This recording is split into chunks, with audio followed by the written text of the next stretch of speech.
Welcome to Bloodbath and Beyond. Today we review Hatchet II. Hold on to all of your pieces.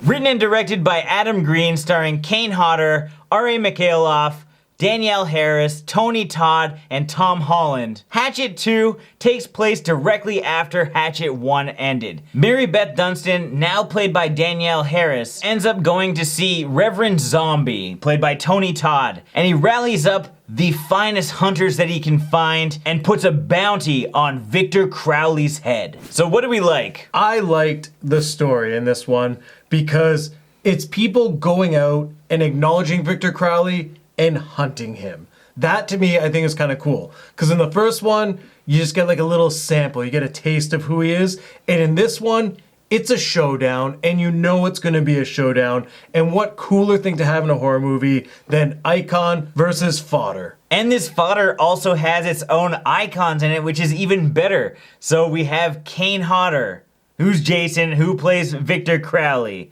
facing off against Candyman, Tony Todd, and R.A. Mikhailov, Leatherface, and Tom Holland, who is the writer and director of Child's Play. There's just a ton of fan service in this film because there's just all these little cameos sprinkled about the movie, and again, just like the original, this movie is designed for fans of slashers. As you probably heard in our first review, he's back again, Perry Shen. This time, he's playing Justin, who is Sean's brother from the first movie. I think that's brilliant and hilarious. And on top of that, he's nailing it again with the accents. That French one. Take a seat and don't forget we have a sale on all charms and potions today only. Drop the phony accent, asshole. I ain't no goddamn tourist. Chips Ahoy.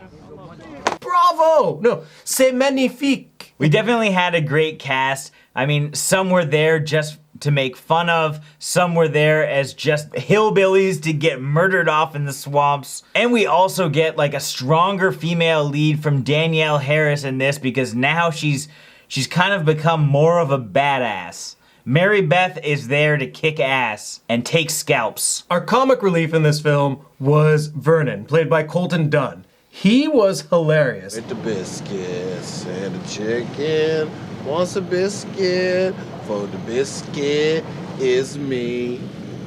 This guy is just credited with being a writer in so many different comedies like Mad TV, Key and Peele. He knows how to write jokes and he knows how to deliver them. What's up with that Blair Witch, man?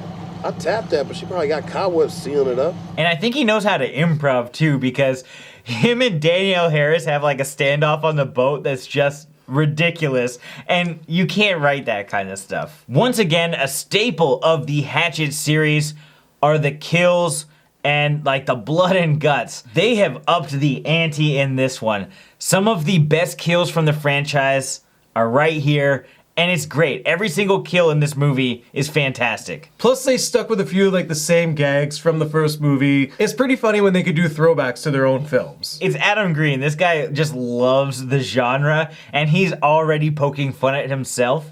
I love it. The cinematography was excellent. Once again, this film was shot by Will Barrett, and he has a real knack for long takes and unique camera moves. Just like the first one, we have a lot of people kind of like in a line as they're walking towards Victor Crowley's house, and we have probably a 3 to 4 minute take with 11 or 12 different characters with speaking roles all going in succession, and it is fantastic. It's just a phenomenal shot. I really, really liked it. What's fun about this film is Adam Green throws in tons of Easter eggs for you.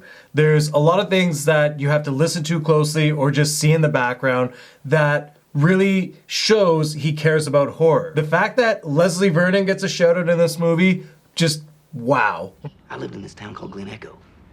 Our ghost stories about this man named Leslie Vernon.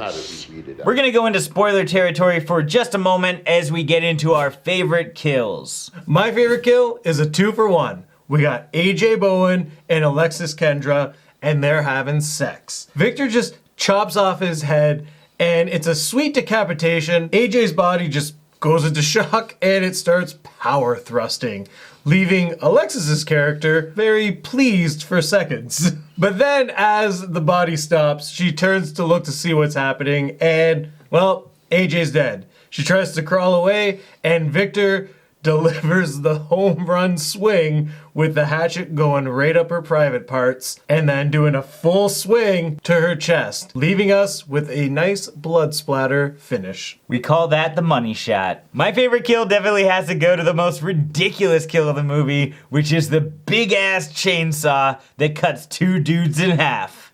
I don't really need to explain it more than that, but it's basically just a big chainsaw that cuts two dudes in half. Now let's move on to our dislikes. Now we don't necessarily have any dislikes per se, but it's definitely worth noting that this movie is the middle part of a trilogy, and a trilogy that is now known for having the biggest cliffhangers ever. So if you watch this as a standalone movie, you won't know what the hell's going on, because it does end very abruptly.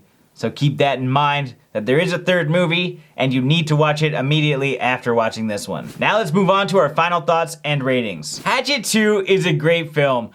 They basically took the concept of Hatchet, and we now know who Victor Crowley is, and they just let him do his fucking thing.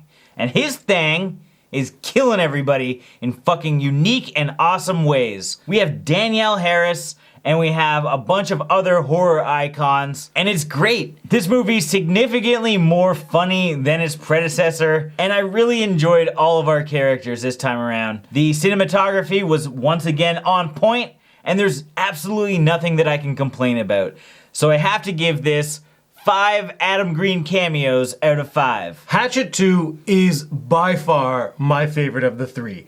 I absolutely love this one. You have amazing kills and lots of them. We see more Victor Crowley. We get more interesting characters. I mean, we see a lot of Tony Todd in this one, and he is a badass. Everything in this movie is absolutely awesome. It's unbelievable that this is the middle one because, oh, it's just so good. And it's gonna make you wanna watch the third one. So with that being said, I'm gonna give this 5 complimentary Chips Ahoy out of 5. Milk. What? Milk, man. Milk for the cookies, man.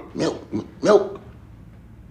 As always, thank you for watching. Like this video and comment below with your thoughts on Hatchet 2. If you haven't seen it, there are links in the description where you can find it. And if this is your first time here, make sure you subscribe to the channel to stay updated with everything Bloodbath and beyond.